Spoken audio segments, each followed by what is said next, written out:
you can just check that when we are talking about property, there is a two types of properties are there, movable property and immovable property when we are talking about that.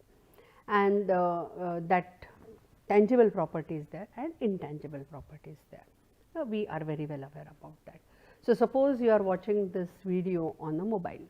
It is a mobile you can touch and you know that that is a tangible property. And why I am saying it as a tangible and property, because you own it, right. So, when property comes, it is a ownership comes automatically, and it is a tangible that you can touch and you can feel and that particular device. So, that is a tangible property. Now, intangible property, when we are talking about same example that mobile, when you have created that, right, when you have created that mobile, what different types of IPs are involved there actually, right.